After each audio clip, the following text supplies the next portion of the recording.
Hey everyone, my name is Elizabeth Camargo and we're going to talk about preventing teen pregnancy. So for this first lesson, we're going to start off talking about the reproductive system in both males and females. We're going to touch a little on ovulation, and we're also going to talk about puberty and the changes that are going to happen in both boys and girls. So can anyone tell me why we would talk about the reproductive system and puberty instead of jumping right into pregnancy prevention? Yes. We have to learn about the reproductive system to understand what's going on. Yes, exactly. We need to understand the biology in order to better understand how to prevent pregnancy. So the female reproductive system, this is split into an internal system and an external system. Now, the internal system consists of the vagina. This is the canal that connects the uterus to the external system, or the outside of the body. The cervix, this is the lower part of the uterus, and it hangs or protrudes into the vagina, the uterus. This is the organ that's located in the pelvis, and it's what holds the developing fetus or the baby. The fallopian tubes are two tubes that extend from the uterus toward the ovaries, and what it does is it helps guide the eggs from the ovaries to the uterus. Then you have the ovaries, which are two oval-shaped or egg-shaped glands, and these are located on either side of the fallopian tubes, and what they do is they produce the eggs and sex hormones. And this is a diagram of the internal system. You'll see here's the vagina. This is the cervix, or the lower part of the uterus. Then you have the uterus right here.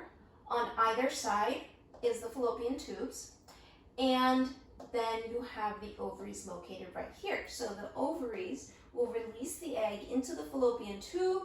The fallopian tube then carries the egg into the uterus for fertilization. Any questions so far? All right, so we have the external female reproductive system. You have the labia majora.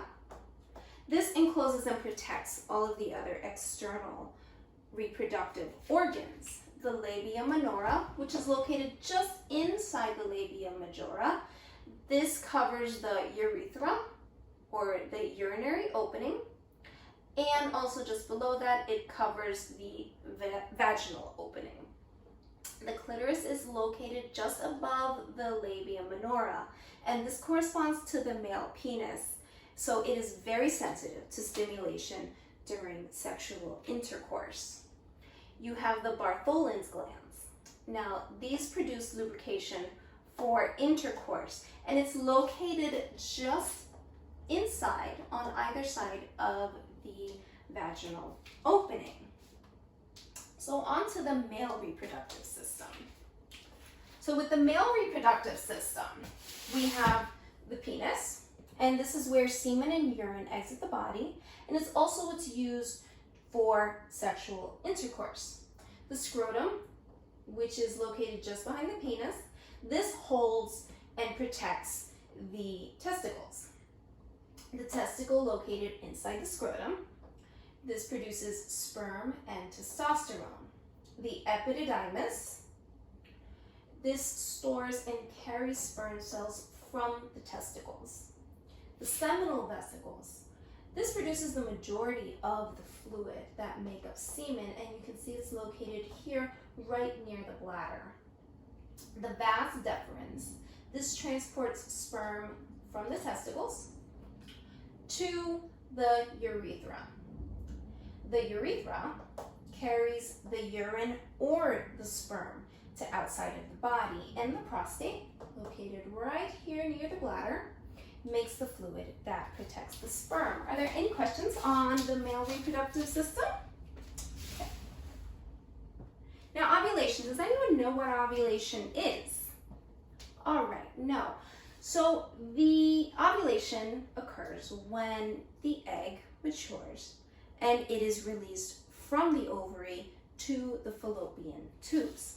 This happens approximately 4 days before menstruation, or 14 days before you get your period.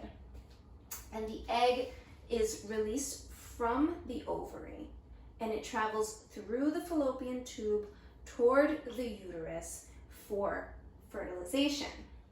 And during this time, you're going to have an increase in hormones, and the hormones will thicken the uterus lining and prepare the uterus for pregnancy.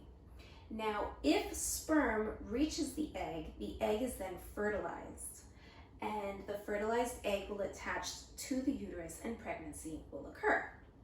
If the egg remains unfertilized, the unfertilized egg and the uterine lining is shed, and it will be shed during menstruation.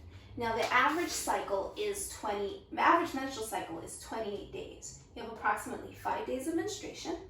You see here on the 14th day is when ovulation occurs. And right here, you'll see a window of the most fertile days in females. And this is when pregnancy is most likely to occur. Any questions on ovulation? None. All right, on to puberty. So most everyone here is in 8th grade, and you're going to be already familiar with many of the changes that are occurring. Now, in females, there is an increase in the female sex hormone estrogen, and this is going to kick off some changes in the body. The changes that are going to be occurring are menstruation. You'll start your period. You'll get breast development. You'll get an increase in body and pubic hair. So the hair will grow and thicken. You'll get hair in your pubic area, hair in your underarms, more hair on your legs. You can get acne, mood swings. There can be an increase in sweat, and there can be a growth spurt, both in height and in weight. Now, puberty in males occurs when there is an increase in the male sex hormone called testosterone, and this will kick off the changes in boys' bodies. They will also get an increase in body hair, pubic hair, hair on the underarms. They will also can start growing hair on the face, beard, mustache, or chest hair. The voice can deepen. The voice will start to crack, and voice changes. You can get mood swings as well, acne, an increase in sweat. Boys also get a growth spurt, and they also will have penis and testicle growth. Any questions on puberty? No. All right, so we're going to do a brief activity.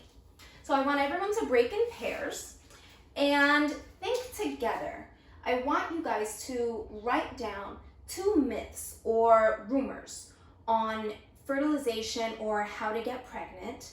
And I also want you to write 2 facts on how to get pregnant and fertilization.